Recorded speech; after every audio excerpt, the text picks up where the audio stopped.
ഏട്ടൻ ഈ ദിവസം മറന്നില്ലല്ലേ? എങ്ങനെ മറക്കും? ചോര കണ്ട് അറപ്പ് തീർന്ന ദിവസം, മനസ്സു മരവിച്ചു പോയ ദിവസം.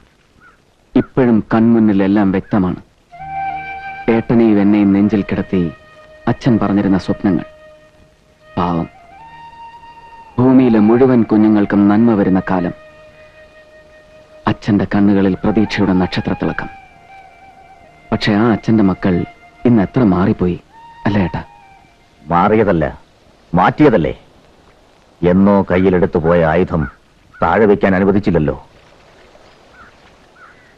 ഞാൻ പോകുന്നു.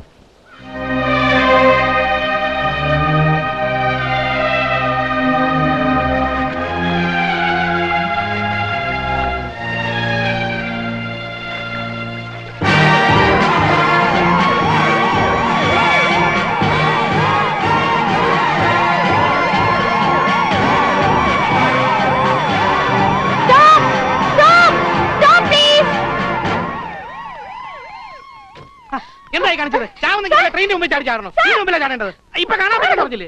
വഴി വണ്ടി നടത്തിയിട്ടാണ് കാണാൻ വിടാൻ പറ്റില്ല. പറ്റില്ലെന്ന് പറഞ്ഞില്ലേ? എന്താ കുട്ടിയെ കാണിക്കുന്നത്? എന്തെങ്കിലും സംഭവിച്ചെങ്കിലോ? Times of India. ഒരു മണിക്കൂർ അല്ല, അരമണിക്കൂർ, ജസ്റ്റ് ഹാഫ് അവർ ഞാൻ ഫിനിഷ് ചെയ്തോളാം. An ex-pressman becomes a minister. പത്രപ്രവർത്തന രംഗത്ത് നിന്ന് മന്ത്രി കസേരയിലേക്ക്. എന്റെ സബ്ജക്ട് അതാണ് സർ. Please sir. ശരി, ഓഫീസിലേക്ക് വരൂ. Thank you sir. Thank you very much.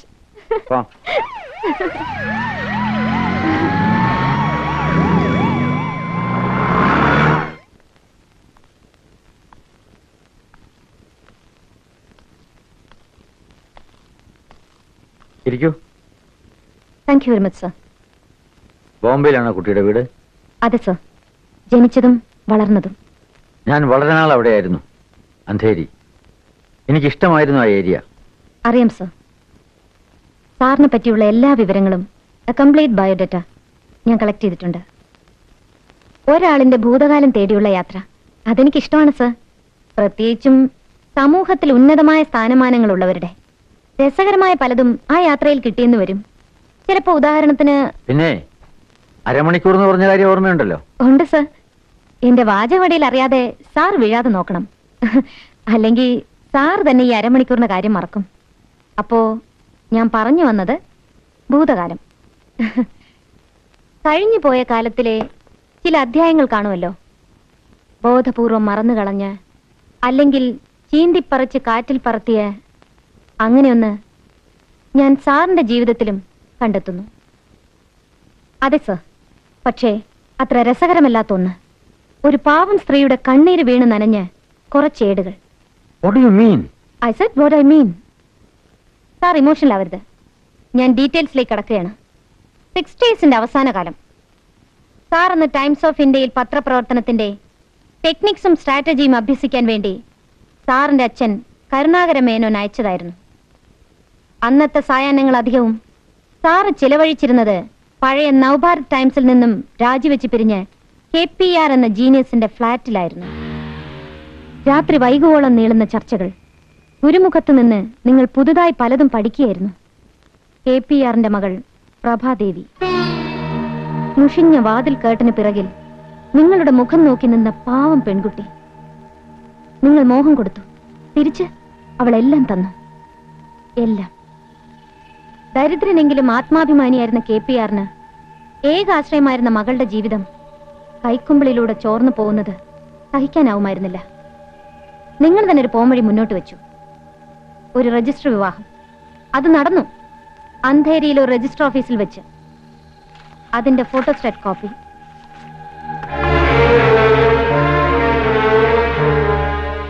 വീട്ടിൽ അറിയിക്കാൻ നിങ്ങൾക്ക് ഭയമായിരുന്നു. അച്ഛന്റെ അന്തസ്, സൽപ്പേര്, കുടുംബമഹിമ. അച്ഛൻ കരുണാകര മേനോന്റെ മുമ്പിൽ മരണം വരെ നിങ്ങളൊരു കുട്ടിയായിരുന്നല്ലോ. പിന്നീട് കഥയിൽ പുതിയ ടേണിംഗ് പോയിന്റ്. അച്ഛൻ നിങ്ങളെ തിരിച്ചു വിളിക്കുന്നു. തറവാട്ട് പത്രത്തിന്റെ ഭരണയന്ത്രം ഏറ്റെടുക്കാനും അദ്ദേഹം നിങ്ങൾക്ക് വേണ്ടി കണ്ടുവച്ച പെൺകുട്ടിയെ വിവാഹം ചെയ്യാനും. പ്രഭാദേവിയോട് എന്തോ കള്ളം പറഞ്ഞ് നിങ്ങൾ ബോംബെ വിടുന്നു. അവരറിഞ്ഞില്ല നിങ്ങൾ ഒരിക്കലും തിരിച്ചു വരാൻ പോകുന്നില്ല എന്ന്. എല്ലാം മറക്കാൻ നിങ്ങൾക്ക് അധിക നാൾ വേണ്ടി വന്നില്ല. പത്രത്തിലൂടെ നിങ്ങളുടെ വിവാഹ വാർത്ത അറിഞ്ഞപ്പോ ആ പാവം സ്ത്രീക്ക് എവിടെ നിന്നോ മനക്കരുത്ത് കൈവന്നിരുന്നു. നിങ്ങളെ തേടി വരാൻ ആത്മാഭിമാനം അവരെ സമ്മതിച്ചില്ല. KPR നെഞ്ചുപൊട്ടി മരിച്ചപ്പോ അവർ ഈ ഭൂമിയിൽ അനാഥയായി.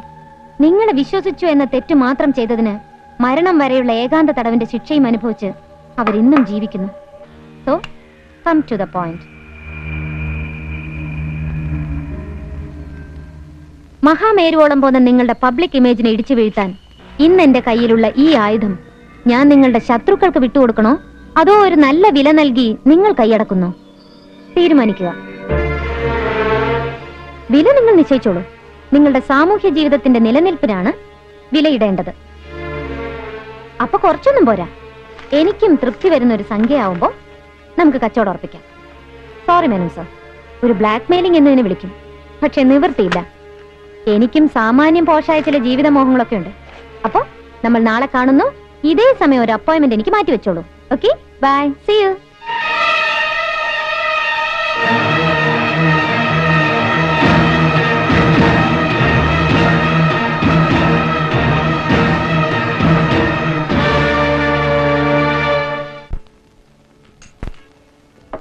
എടോ ഷേക്കൂട്ടി, സേനനെയോ വിഷ്ണുവിനെയോ ബന്ധപ്പെട്ടേണ്ട ഗൗരവം ഇതിനില്ല. നിങ്ങൾ 2-3 പേരെ ഒന്ന് വിരട്ടി കാര്യം പറഞ്ഞാൽ മതി. എങ്കിലും ഞങ്ങളായിട്ടൊരു കേസ് ഏറ്റെടുക്കുന്ന കീഴ്വഴക്കം ഇതുവരെ ഇല്ല. സേനം പറയുന്നത് എന്താ ചെയ്യുക, അതേ ശീലമുള്ളൂ. എനിക്ക് ഇയാളുടെ പറച്ചിൽ കേൾക്കുമ്പോഴാ ചെവിക്ക് ചുറ്റും ഒരു കൊതുക് പറക്കുമ്പോ ഒന്ന് തട്ടാൻ അതിന് സേനന്റെ അനുവാദം കാക്കണോ? ആ പെങ്കൊച്ചേതാ, അവൾ എന്തിനാ മേനോൻ സാറിനെ കാണാൻ വന്നത് എന്നുള്ള വിവരങ്ങൾ അന്വേഷിക്കണം. പറയാൻ കൂട്ടാക്കുന്നില്ലെങ്കിൽ 2 പിടപെടയ്ക്കണം, അത്രേ ഉള്ളൂ. എല്ലാം ശരിയാ, പക്ഷെ സേനനെ ഒന്ന് അറിയിക്കാതെ. എന്റെ പള്ളി, ഇനി ഞാൻ എന്താ പറയണ്ടേ? കൂലിയല്ല, നിങ്ങൾക്കെല്ലാം കൂടെ കമ്പനി കൂടാനാ. ജീവൻ പണയം വെച്ചുള്ള കളികൾക്കിടയിൽ ഇങ്ങനെ ചില്ലറ തമാശകളൊക്കെ വേണ്ടേ ചേകൂട്ടി? പാലപ്പുറം ഡീറ്റെയിൽസ് എല്ലാം പറഞ്ഞിട്ടില്ലേ? ആ വാ.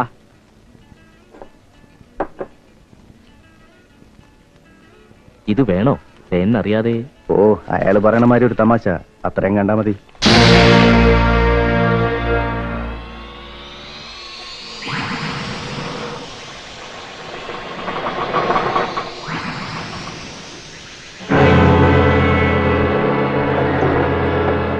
എന്ത് പറ്റി? പെട്രോൾ തീർന്നു സംശയമുണ്ട്.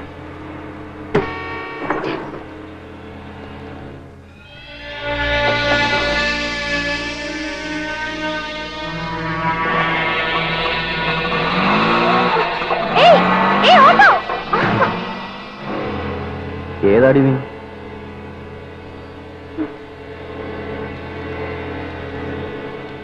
ചോദിച്ചു കേട്ടില്ലേ ഏതാണെന്ന്?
വിഷേട്ടാ, നിങ്ങൾ ഓടി വരി.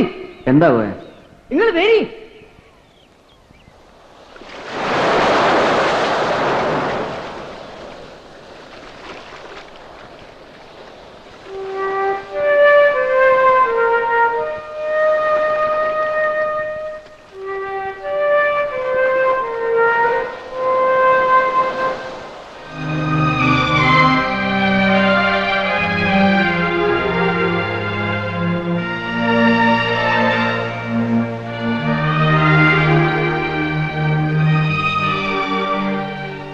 സ്വന്തക്കാര് കുട്ടികളാണ് കണ്ടത്. ജീവൻ പോയിട്ടില്ല. പോയാ ആരെങ്കിലും പറഞ്ഞയച്ചാ ഡോക്ടറെ വേഗം വരുത്ത്. ഇന്നലെ രാത്രി കടൽപ്പാലത്തിന്റെ അവിടെ ഒരു കച്ചറ ഉണ്ടായിനി. ഈ കുട്ടീനെ അവിടെ ഓടിച്ചിട്ട് തല്ലുന്നത് ഞാൻ കണ്ടു. എന്നിട്ട് നീ നോക്കി നിന്നാടാ. ആളെ മനസ്സിലായോണ്ടാ ഞാൻ മറഞ്ഞു നിന്നത്. ആരായിരുന്നു അത് ഷേക്കുട്ടിയും പിന്നെ ചേക്കുട്ടിയോ? ആ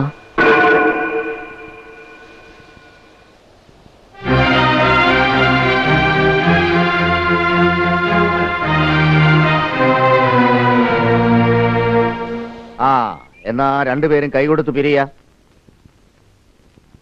ടാക്സി സ്റ്റാൻഡിൽ ഇനി വഴക്കുണ്ടായി എന്നറിഞ്ഞ അറിയാലോ? ഇല്ല. ആ എന്നാ പൊയ്ക്കോ. ഓ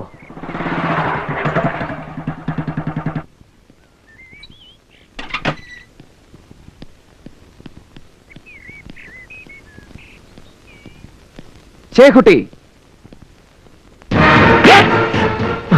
ഓകൃത്തരം കാണിക്കണം തെണ്ടി.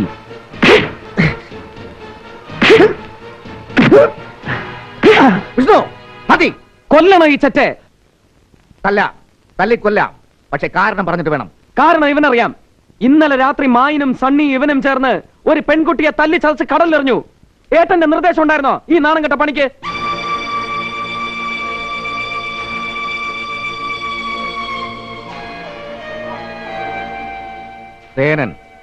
സേനനാണ് നേതാവ്. അത് മറക്കുന്നവൻ ആരായാലും ചവിട്ടി ഇറക്കും ഞാൻ. എന്താ ആർക്കെങ്കിലും വേറെ മോഹങ്ങളുണ്ടോ ജയക്കുട്ടി? എനിക്ക് മാപ്പ് തരണം.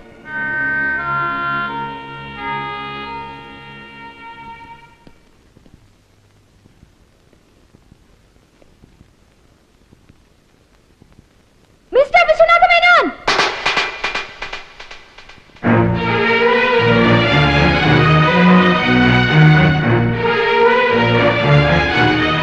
മിസ്റ്റർ വിശ്വനാഥ മേനോൻ! അന്തസ്സിന്റെയും ആഭിജാത്യത്തിന്റെയും ഈ പുറം കുപ്പായത്തിനുള്ളിൽ നിങ്ങളൊരു ക്രിമിനലാണ്. വാടക ഗുണ്ടകളെ വിട്ട് നിങ്ങൾ എന്നെ കൊലപ്പെടുത്താൻ ശ്രമിച്ചു. നിങ്ങൾ ഒന്നിനും മടിക്കില്ല, എനിക്കറിയാം. നീ എന്തിനാണ് കുട്ടി എന്നെ കുറ്റപ്പെടുത്തുന്നത്? ഞാൻ നിന്നെ കൊലപ്പെടുത്താൻ ശ്രമിച്ചെന്നു? വേണ്ട, നാടകം കളി വേണ്ട. ഒരു സാധു സ്ത്രീയുടെ ജീവിതം എന്നേക്കുമായി കണ്ണീരിലാട്ടിയ നിങ്ങൾക്ക് ആ ചതിയുടെ കഥ പുറത്തറിയാതിരിക്കാൻ വേണ്ടി ഒരു കൊലപാതകം നടത്തുവാനുള്ള കരളുറപ്പുണ്ടായിരിക്കണമല്ലോ. പക്ഷേ സ്വന്തം മകളുടെ ചോര കൊണ്ടാണ് അവളുടെ അമ്മയുടെ ചിത്രം നിങ്ങൾ മായ്ക്കാൻ ഒരുമ്പെട്ടത്. എന്തേ? മകളുടെയോ? അതെ, എത്രയും വേഗം തിരിച്ചെത്തുമെന്ന് എന്റെ അമ്മയോട് നുണ പറഞ്ഞ് നിങ്ങൾ പോരുമ്പോ അവരുടെ അടിവയറ്റിൽ 2 മാസം പ്രായമെത്തിയ കുരുന്ന ജീവനോട് മുഖം വെച്ച് നിങ്ങൾ പറഞ്ഞില്ലേ ഞാനിതാ ഓടിയെത്തിയെന്ന്? അത് ഞാനായിരുന്നു. നിന്റെ മകളോ? ഒരു ദിവസത്തേക്കെങ്കിലും അമ്മയ്ക്ക് അച്ഛനെ കൊണ്ടുതരാം എന്നൊരു ഉറപ്പ് നൽകിയാണ് ഞാൻ പോന്നത്. പക്ഷേ ഇനി എന്റെ ഡിമാൻഡ്സ് മാറുകയാണ്. പരസ്യമായി ഈ സമൂഹം മുഴുവൻ സാക്ഷി നിൽക്കെ നിങ്ങൾ എന്നെയും എന്റെ അമ്മയെയും സ്വീകരിക്കണം. നിങ്ങളെ കൊണ്ട് ഞാനത് ചെയ്യിക്കും. അതിനിടെ ഞാൻ മരിച്ചു വീണില്ലെങ്കിൽ it's a challenge mister Menon. അതിനുവേണ്ടി ഏത് മാർഗവും ഞാൻ സ്വീകരിക്കും. പൊതുവേദിയിൽ എന്റെ ഒപ്പം അമ്മയെയും നിർത്തി ഞാൻ പറയിക്കും. വിശ്വനാഥ മേനോൻ എന്ന മഹാത്മാവിന്റെ യഥാർത്ഥ നിറം എല്ലാവരും അറിയട്ടെ. പ്രഭാദേവി എന്നാണ് എന്റെ അമ്മയുടെ പേരെങ്കിൽ ഇത് വെറും വാക്കല്ല എന്ന് നിങ്ങൾക്ക് ബോധ്യമാവും.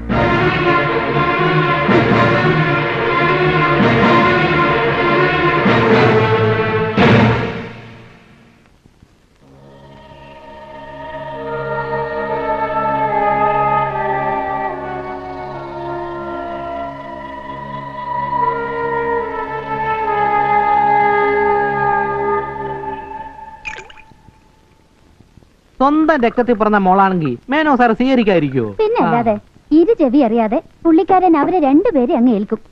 അവള് കാഞ്ഞ വിത്ത. മുഴുവൻ സ്വത്തും തള്ളയുടെയും മോളുടെയും പേരിൽ എഴുതി വെക്കണമെന്നായിരിക്കും അടുത്ത ഡിമാൻഡ്. പിന്നെ ദേവം പുറത്താ. പക്ഷേ ആ പഴയ അനാഥാലയം ഇപ്പൊ തന്നെ സ്വീകരിക്കില്ല. ഒന്നുമില്ലാതെ വന്നു, ഒന്നുമില്ലാതെ ഇറങ്ങുന്നു.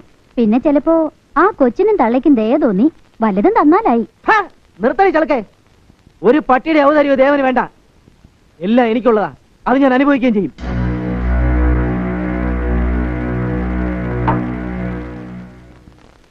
മറന്നു കഴിഞ്ഞതിനെയൊക്കെ ഉയർത്തിക്കൊണ്ട് വരാൻ ശ്രമിക്കുമ്പോ അതിനേക്കാളും വേഗത്തിൽ കുഴിച്ചു മൂടാൻ ദേവനറിയാം.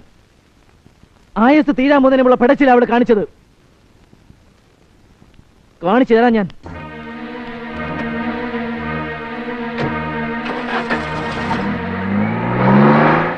അവൻ ഒന്നിനും മടിക്കുകയില്ല. എല്ലാം കൈവിട്ട് പോകുമോ എന്നുള്ള പേടിയില് കൊല്ലാനും. ഉം?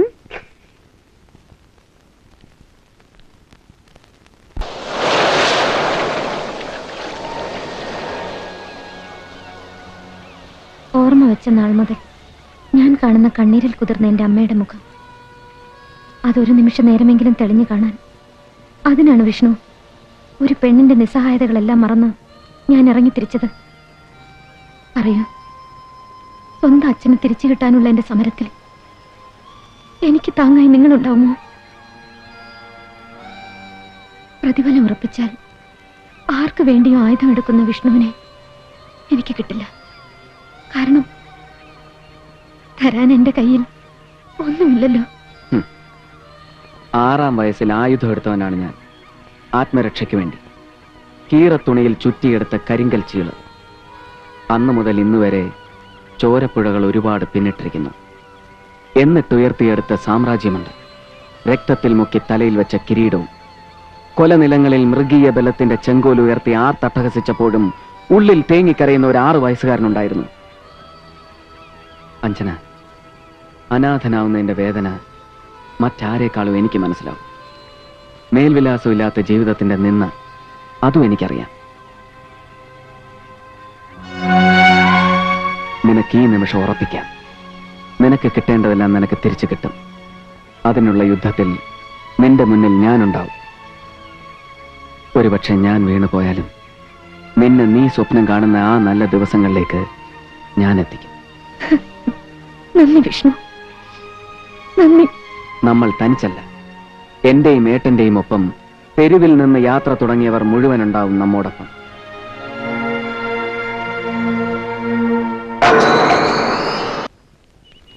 സേനൻ, ഞാൻ നിങ്ങളുടെ കാൽക്കൽ വീണിരിക്കാൻ.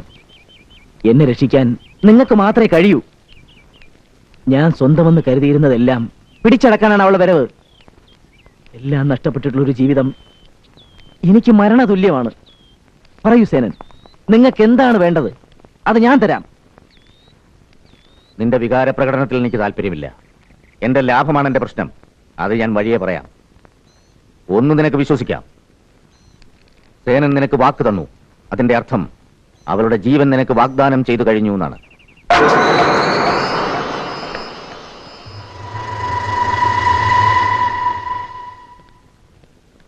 വരൂ. ഏട്ടത്തി, ഇതാരായത്? എന്താ വിഷ്ണു, ഒടുവിൽ നല്ല ബുദ്ധി ഉദിച്ചോ? അതെ, ഒരുപാട് ചീത്തത്തരങ്ങൾ ഉദിച്ച തലയിൽ ആദ്യമായിട്ടൊരു നല്ല കാര്യം. അഞ്ജന ഏട്ടത്തി അമ്മയ്ക്ക് മനസ്സിലായില്ലല്ലോ. എന്താ ഇപ്പൊ ഇത്ര മനസ്സിലാക്കാൻ? വിഷ്ണു കൂട്ടിക്കൊണ്ടുവരുന്ന കുട്ടി നല്ലതായിരിക്കും എനിക്ക് ഉറപ്പാ. ഇരിക്കൂ. വേണ്ട ഏട്ടാ, ഇത് അഞ്ജന. അറിയാം. വിഷ്ണു, ഇവളെ തിരിച്ചയച്ചേക്കൂ. ഇല്ല ഏട്ടാ, അഞ്ജനയ്ക്ക് ഇന്ന് നമ്മുടെ സഹായം ആവശ്യമുണ്ട്. വിഷ്ണു, പറയുന്നത് അനുസരിക്കൂ. ഏട്ടനിത് എന്ത് പറ്റി? ഇവളെ നിനക്ക് രക്ഷപ്പെടുത്താനാവില്ല. വിധി എഴുതപ്പെട്ട ജീവിതമാണ് ഇവളുടേത്. മനസ്സിലായില്ല. പറയുന്നത് അനുസരിക്കുക. വിശദീകരണങ്ങൾ ആവശ്യപ്പെടണ്ട. അരുത് ഏട്ടൻ, അങ്ങനെ പറയരുത്. അഞ്ജനയ്ക്ക് ആരുമില്ല. അത് നമ്മുടെ ജോലി കുറയ്ക്കാൻ ഉപകരിക്കും. അത്രയേ ഉള്ളൂ.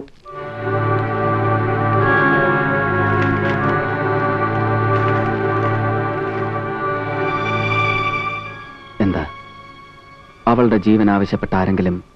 ഉവ്വ്, ഞാൻ വാക്കുകൊടുത്തു കഴിഞ്ഞു. ഇല്ല, അങ്ങനെ സംഭവിച്ചൂടാ ചേട്ടൻ. അങ്ങനെ അത് വേണ്ട. അങ്ങനെയല്ലേ പതിവ്? കരാറുകൾ ഞാനല്ലേ സ്വീകരിക്കാറ്? പക്ഷേ പതിവ് തെറ്റിച്ചുകൊണ്ട് ഞാൻ ഈ പെൺകുട്ടിക്ക് വാക്കുകൊടുത്തു, അവളെ സംരക്ഷിച്ചോളാം. എന്താ പതിവ് തെറ്റിക്കാൻ മാത്രം നിനക്കിതിലുള്ള താല്പര്യം? ന്യായം, സത്യം, ഇതെല്ലാം അഞ്ജനയുടെ ഭാഗത്താണ്. ന്യായവും സത്യവും എനിക്ക് പരിചയമില്ലാത്ത വാക്കുകളാണവ. ചേട്ടാ, നമ്മുടെ മുഴുവൻ ബലം ഉപയോഗിച്ച് ഒരു നന്മയെങ്കിലും ചെയ്യാൻ കഴിഞ്ഞാൽ. നന്മയും തിന്മയും എന്റെ മുന്നിലില്ല. ഞാൻ കൊടുത്ത വാക്ക് അത് ഞാൻ നിറവേറ്റും. എന്റെ നന്മ എന്റെ വാക്കാണ്. ചേട്ടാ, ഞാൻ അപേക്ഷിക്കാം, ഈ ഒരു കാര്യത്തിൽ ചേട്ടൻ എന്റെ കൂടെ നിൽക്കണം. സാധ്യമല്ല വിഷ്ണു. നീ പിന്മാറുക, അതാണ് വേണ്ടത്. തിരിച്ച് എനിക്കും അത് തന്നെയാണ് പറയാനുള്ളതെങ്കിലോ? എങ്കിൽ ഒരു ബലപരീക്ഷണം തന്നെ വേണ്ടി വന്നേക്കും. അയ്യോ, എന്താ ഇത്? ജയന്തി, വേണ്ട വിഷ്ണു, ഞാൻ കാരണം നിങ്ങളുടെ ബന്ധം മുറിയാൻ പാടില്ല. എല്ലാം ഞാൻ തനിച്ച് ഫേസ് ചെയ്തോളാം. ഇല്ല, എന്ത് വില കൊടുക്കേണ്ടി വന്നാലും പിന്മാറാൻ ഞാൻ ഉദ്ദേശിക്കുന്നില്ല. ഒരു തുടങ്ങാനാണ് ഭാവമെങ്കിൽ ശരിക്കും ആലോചിക്കണം. ശത്രുവിനെ ശത്രുവായി മാത്രമേ ഞാൻ കാണൂ. ഏട്ടന്റെ അനിയൻ ഭീരുവല്ലെന്നറിയാലോ. വിഷ്ണു, നീ കാണിക്കുന്ന ആവേശത്തിന് വലിയ വില നൽകേണ്ടി വരും. സംഹാരമാണ് എന്റെ മൂർത്തി. അതെ, സംഹാരം ശിവന്റെ കർമ്മമാണെങ്കിൽ വിഷ്ണുവിന്റെ ധർമ്മമാണ് സംരക്ഷണം. എല്ലാ ആയുധങ്ങളും തയ്യാറാക്കിക്കോളൂ, നേരിടാൻ ഞാൻ ഒരുക്കമാണ്.